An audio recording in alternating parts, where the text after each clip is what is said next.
여러분은 언제부터 교회를 다니셨습니까? 우리 중에는 모태신앙으로 어머니 뱃속부터, 태에서부터 교회를 다니신 분들도 있고, 중간에 이렇게 교회를 나오신 분들도 계실 터인데요. 저는 고등학생 때, 고등학교 1학년 때 교회를 나오기 시작했습니다. 그리고 예수님을 만났는데요. 처음에는 못 모르고 이제 교회를 다녔는데, 그럼에도 불구하고 이제 복음을 알게 되고 제 신앙이 점점 자라나게 되는데, 그 이유들을 살펴보면 제 주변에 좋은 분들이 계셨음을 제가 떠올리게 되는 거예요. 좋은 분들의 영향력이 저의 신앙에 귀한 자극을 줬던 것이죠.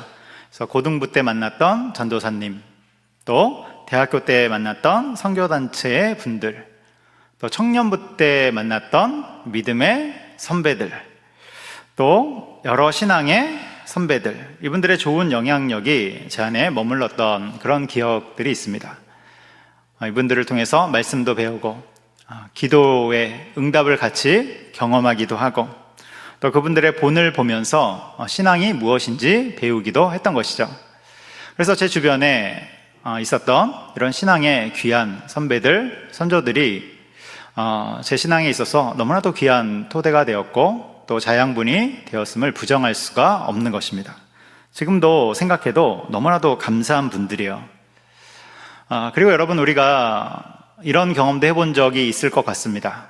어떤 분들과 교제를 하고 나면 우리 마음이 시원해지고 하나님 안에서 쉼을 얻은 것과 같은 그런 분들과의 교제의 경험 아마 있을 것 같습니다. 저도 그런 경험들이 꽤나 있는데요. 젊은 시절에 큰 낙심에 빠진 적이 있습니다. 저도 낙심에 빠진 적이 있었어요. 그래서 낙심에 있었는데, 영적인 분과 한 30분 정도 대화를 나눴는데 제 마음이 시원해지고 평안과 쉼을 얻었던 그런 경험들이 있었던 것이죠.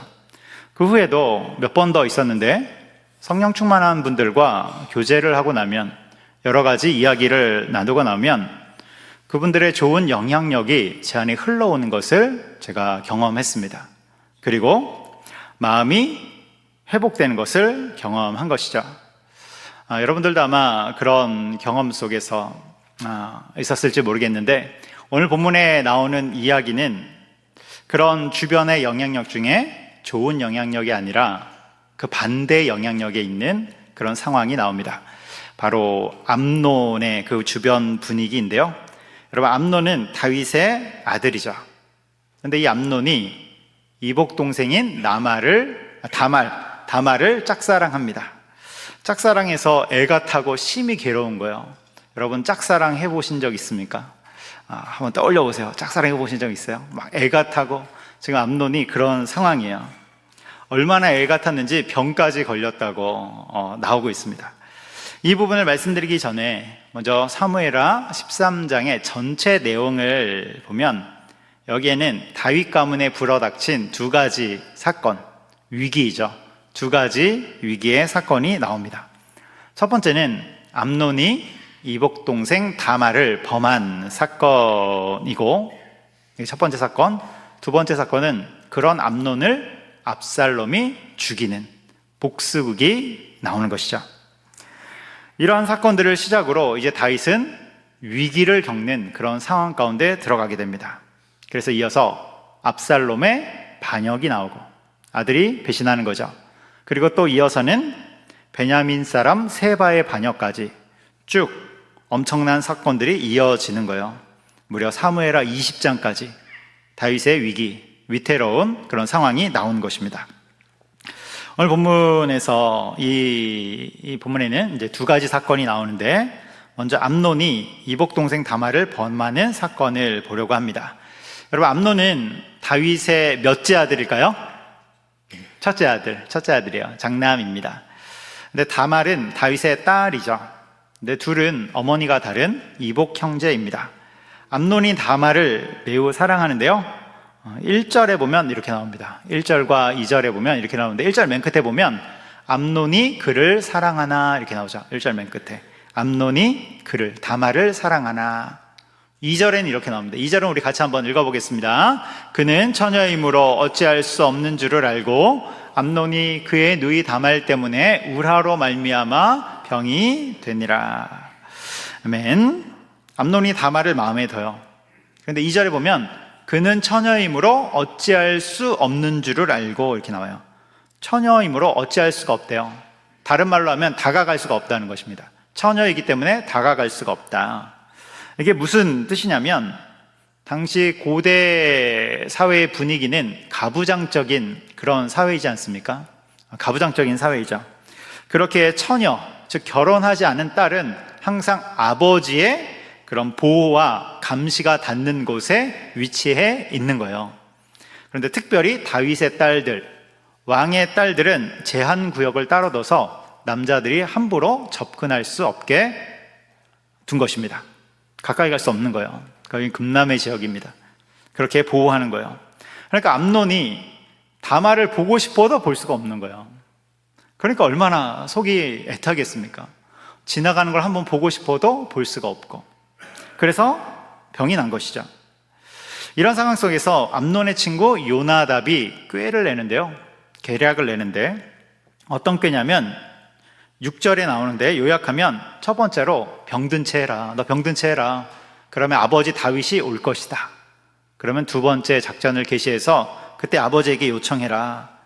다말을 통해서 음식을 먹고 싶다고. 다말을 통해서 음식을 먹으면 병이 나을 것 같다고 다말을 요청해라. 아버지 다윗에게 요청해라. 그래서 이 계략이 통해서 다말이 암논의 집에 도착을 합니다. 그러면서 음식을 만드는데요, 혼자 만드는 것은 아니고 시종을 드는 여종들과 함께 음식을 만드는 것이죠. 그런데 그 후에 모두 다 나가게 합니다. 9절에 보면 나오는데 모든 사람을 다 내보내고 그런 후에 암논이 다말을 범한 것입니다. 여러분, 이 사건을 보면 암논 옆에 친구 요나답이 있었던 것을 볼 수 있죠. 요나답이 계략을 꾸미고 이런 교활한 작전을 짠 것을 볼 수 있습니다. 여러분, 이 사건에서 가장 큰 죄인은 두말할 것도 없이 다윗의 장남인 암논입니다. 암논. 그런데 우리는 그의 친구 요나답에 대해서도 한번 보기 원하는 거예요. 여러분, 친구 요나답이 일종의 해결책을 제시했습니다. 암논이 힘들고 어려울 때 일종의 해결책을 제시한 거예요. 그런데 그것은 올바른 해결책이 아니죠. 계략이고 교활한 것입니다. 그래서 3절 맨 끝에 보면 요나답에 대해서 심히 간교한 자다, 이렇게 말씀하고 있는 것이죠. 그런데 안타깝게 암논은 그의 친구의 말을 그대로 따르는 것입니다. 여러분, 이 지점이 너무나도 안타까워요. 여러분, 지금 암논이 누구와 어울리고 있습니까? 암논의 주변 분위기가 어때요? 그의 환경이 어떻습니까? 여러분, 이 부분을 보는데 암논의 주변 분위기가 요나답이 아니라 영적인 사람들과 있었으면 어땠을까? 그런 안타까움이 있는 것이죠. 정말 암논의 주변 분위기가 요나답 같은 사람이 아니라 정말로 하나님을 사랑하는 사람, 요나답이 아니라 요나단과 같은 그런 사람들과 있었으면 어땠을까? 그런데 암논의 주변 분위기는 그러지 못한 것이죠.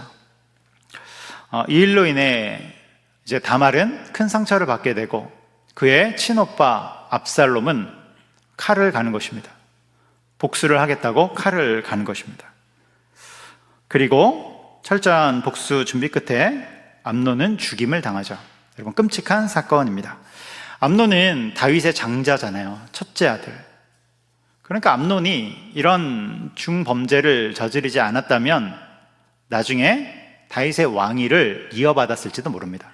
그가 대제국 이스라엘, 정말 주변을 평정한 나라 그 이스라엘에 다윗을 이어 왕이 되었을지도 모르는 것이죠.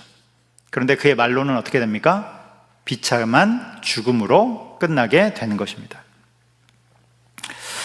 여러분, 암논의 주변 분위기가 영적인 분위기, 아니면 함께 기도해주는 공동체, 말씀을 사랑하는 공동체였다면 암논은 완전히 다른 삶을 살았을 것입니다. 그가 다말에 대한 그 애타는 마음이 있었을 때 영적인 공동체라면 함께 기도해주고 지혜로운 방법을 이야기했을 거예요. 그 지혜로운 이야기는 암논이 직접 다윗을 찾아가서 다말을 아내로 삼도록 요청하는 것입니다. 정당한 방법이죠. 그러면 축복 속에 결혼도 하고 어쩌면 다윗의 왕위를 이어받았을 수도 있죠. 이러한 결혼 시나리오는 13절에 나와요. 13절에 다말의 입에서 나오는 시나리오입니다. 정당한 시나리오이죠. 그런데 안타깝게도 암논의 주변 환경은 요나답과 같은 분위기였던 것입니다. 여러분, 이 지점에서 여러분의 영적인 환경은 어떻습니까? 여러분의 주변 분위기는 어떻습니까? 다른 관점에서 물어볼게요. 여러분은 주변에 어떤 영향력을 끼치는 사람입니까? 여러분 어떤 좋은 영향력을 끼치는 그런 성도로 있습니까? 아니면 반대의 위치에 있습니까? 우리 산성의 성도님들은 함께 기도해주고 손잡아주고 좋은 영향력 가운데 있는 분들인 줄 믿습니다. 여러분, 그것은 기도하고 예배하고 말씀을 사랑하는 그 기본으로부터 시작하는 것입니다. 다시 말해 하나님과 교제할 때 영적인 분위기들이 만들어져 가는 것입니다. 그래서 우리의 성도님들 한 분이 탁 서 있으면 그 가정이 영적인 분위기로 밝아지고, 성도님 한 분이 탁 어느 부서에 딱 가면 그 흐름 자체가 성령 충만한 흐름으로 바뀌고, 또 누군가가 하면 탁 서면 그곳에 좋은 영향력이 흘러가는 그런 우리가 되기를 소망합니다. 우리는 그것을 향해서 가는 것입니다. 그럴 때 많은 사람들이, 많은 영혼들이 세워지게 되는 것입니다. 여기까지가 오늘 말씀의 첫 번째인 암논의 범죄입니다. 암논의 범죄. 이제 두 번째를 볼 텐데, 두 번째는 다윗의 위기입니다. 다윗의 위기. 오늘 본문에서 암논은 중범죄를 저지르죠. 그런데 이미 말씀드린 바와 같이 다말에게는 친오빠가 있었습니다. 친오빠의 이름이 뭡니까? 압살롬입니다. 동생의 소식을 들었을 때 압살롬은 너무나도 정말로 비통함에 너무 충격적인 소식을 듣고 여러 감정이 들었을 것입니다. 그런데 일단 아무 액션을 취하지 않아요. 그가 아무 일도 하지 않고 2년 동안 시간을 보냅니다. 그가 아무런 액션을 취하지 않았지만 그는 속으로 복수의 칼날을 갈고 있었어요. 그리고 2년이라는 시간을 그냥 흘려보낸 것이 아니라 암논이 방심할 때까지 시간을 흘려보낸 것입니다. 그래서 2년 만에 압살롬이 드디어 자신의 복수극을 펼치게 되는데요. 양털 깎는 행사에, 압살롬 자신의 양털 깎는 행사에 왕자들을 다 초청하고 함께 술을 먹이며 흥이 이렇게 딱 돋궈질 때, 술이 달아오를 때 그대로 암논을 제거하는 것입니다. 그렇게 복수하고 그 자리에서 곧바로 외할아버지의 나라 그스랑 달메에게로 망명을 하는 것이죠. 도망치는 거예요. 여러분, 이렇게 다윗의 가문에 이제 풍파가 계속해서 불어닥치는 것입니다. 사건들이 계속해서 일어나는 거예요. 여러분, 다윗 입장에서 보면 정말 악재가 계속해서 터지면서 가문이 휘청거리는 것이죠.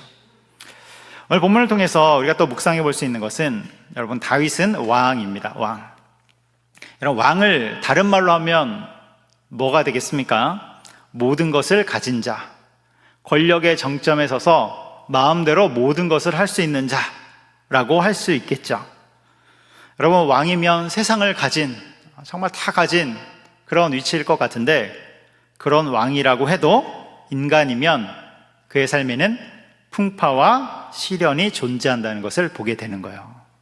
왕인데, 모든 것을 다 가졌는데, 자기 말 한마디면 막 세상이 움직이는데, 그럼에도 불구하고 왕도 인간이라는 것입니다. 그래서 그 인생에 고난과 시련과 풍파가 존재함을 보게 되는 것이죠. 여러분, 이것을 우리의 삶에 적용해 보면 어떻게 적용해 볼 수 있을까? 여러분, 우리는 오해하는 지점이 있어요. 왕처럼 내가 원하는 것을 얻고, 내가 누리고 싶은 것을 누리고, 내가 하고 싶은 것을 다 하면 아무런 문제가 없는 최고의 인생이겠구나. 여러분, 그렇게 생각하는 분들이 있다면 오해입니다. 착각입니다. 뿐만 아니라 내가 원하는 기도의 제목이 내가 원하는 시점에 딱 원하는 방식대로 그것이 얻어진다 할지라도, 응답된다 할지라도, 그리고 내가 원하는 형통함과 내가 원하는 대로 다 된다 할지라도 여러분, 그러면 인생이 잘 풀릴 것 같죠? 아니라는 거예요. 아니에요, 여러분. 인생은 그렇지 않습니다. 중요한 것이 무엇인 줄 아십니까? 내 인생이 내 뜻대로 되기를 바라는 것보다 어떠한 상황에서도 예수님이 주시는 평강을 소유할 줄 아는 것, 여러분, 이것이 중요한 것입니다. 인생은 여러 변수가 많다니까요. 인생은 원래 풍파가 있는 것입니다. 그런 상황 속에서 내가 원하는 것들을 얻을 때 우리는 기쁩니다. 내가 원하는 응답을 받을 때 기뻐요. 여러분, 그것을 부인하는 것은 아닙니다. 그런데 가장 중요한 것은 어떠한 상황 가운데서도 예수님이 주시는 그 평강을 소유할 줄 아는 것, 여러분, 이것이 가장 중요한 것임을 기억하시기 바랍니다. 그래서 빌립보서 4장에서는 이렇게 말씀하죠. 우리 빌립보서 4장 6절에서 7절 같이 읽겠습니다. 아무것도 염려하지 말고 다만 모든 일에 기도와 간구로 너희 구할 것을 감사함으로 하나님께 아뢰라. 그리하면 모든 지각에 뛰어난 하나님의 평강이 그리스도 예수 안에서 너희 마음과 생각을 지키시리라. 아멘. 하나님의 평강이, 7절에 보면 하나님의 평강이 너희 마음과 생각을 지키시리라. 여러분, 어떤 상황 가운데서도 예수 그리스도가 주는 평강을 소유할 줄 아는 우리가 되기를 축복합니다. 여러분, 주님이 우리 가운데 주시려는 것은 평강입니다. 평강. 그 평강을 가지고 있을 때 우리는 하나님의 선한 도구로 세상에서 담대하게 살아갈 수 있고, 인생에 어떤 시련과 풍파가 온다 할지라도 우리는 흔들리지 않는 믿음으로 살아갈 수 있는 것입니다.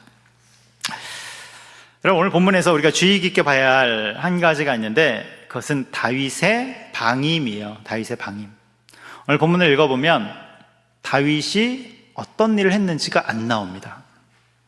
여러분, 집안에 큰 일이 생겼잖아요. 근데 다윗이 침묵합니다.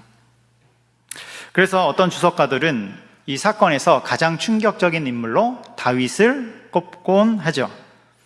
사건을 수습하지도 않고 그대로 방치해 둔 것입니다. 그런 사이에 압살롬의 복수극이 펼쳐지게 된 것이죠. 21절에 보면 다윗이 심히 노했다 이렇게 나와요. 다윗이 화를 낸 것입니다. 암논의 그 중범죄로 인해 다윗이 심히 노했다. 그런데 여러분, 거기서 끝납니다. 다음 액션이 없어요. 화를 냈는데 그 다음 행동이 없어요. 암논을 징계하거나 책망하거나 했어야 되는데 아무 일을 벌이지 않는 것입니다. 이유가 무엇일까? 암논이 장자이기 때문에, 장차 왕위를 이어야 될 사람이라고 그 심중에 생각을 했기 때문에, 아니면 자신의 과거의 죄, 밧세바를 범했던 그 죄가 생각나서, 모르겠습니다. 그런데 아무튼 다윗은 아무것도 하지 않고 방임하는 것입니다. 그 죄를 보고서도 그대로 두는 거예요. 가장 무서운 장면이죠. 그래서 존 칼빈은 이 부분을 주석하면서 부모의 방임은 자녀의 타락을 키운다, 이렇게 강하게 말합니다. 부모의 방임은 자녀의 타락을 키운다. 여러분, 죄 자체도 문제이지만 방치해 두는 것은 더 큰 문제라는 거예요. 다윗의 방임은 리더십의 부재이고, 그리고 영적 권위의 부재입니다. 리더십이 부재하고요, 영적 권위가 부재하면 그 공동체는 무너지게 되어 있습니다. 가정 공동체, 교회 공동체, 어떤 조직이라도 여러분, 리더십이 쓰러지고 영적인 권위가 사라지면 삐뚤어지고 나약해지고 쓰러지는 것입니다. 그것을 보여주는 것이 압살롬의 복수극이 되는 것이죠. 여러분, 압살롬의 복수극은 단순한 복수극이 아니라 그것은 방치와 방임이 만들어낸 또 다른 죄가 됩니다. 성경에 보면 이런 예들이 나오죠. 사무엘상 3장에 보면 엘리 제사장의 이야기가 나옵니다. 여러분, 엘리 제사장이 자신의 두 아들 홈니와 비느하스의 죄를 그대로 방치하지 않습니까? 그들이 제사장으로 심각한 죄를 벌임에도 불구하고 하나님 앞에서 지적하며 바로잡지 않는 것입니다. 바로잡지 않아요. 그 결과 어떻게 됩니까? 그 가문 자체가 심판을 받아서 제사장의 직무 자체를 감당할 수 없게 되는 것이죠. 여러분, 부모는 자녀에 대해 영적인 권위를 갖고 있음을 기억하시기 바랍니다. 그 영적인 권위를 가지고 무엇으로 이끌어야 됩니까? 말씀으로 이끄는 것입니다. 기도로 이끄는 것입니다. 물론 요즘은 이제 과거와 달라서 권위를 사용하는 데 있어서 지혜가 필요해요. 시대가 변했습니다. 그럼에도 불구하고 부모에게, 또 부모뿐만이 아니라 어떤 조직의 리더에게는 영적인 권위가 있음을 여러분 기억하시기 바랍니다. 방임은 사랑이 아닙니다. 시간 지나면 괜찮아지겠지. 그것이 아니라 필요한 가이드라인은 제시할 줄 알아야 되는 것입니다. 사랑은 올바른 길을 제시하고 기준을 잡아주고 인생을 바로 세워주는 것까지입니다.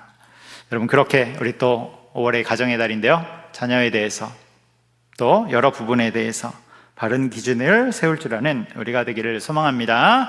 기도하겠습니다.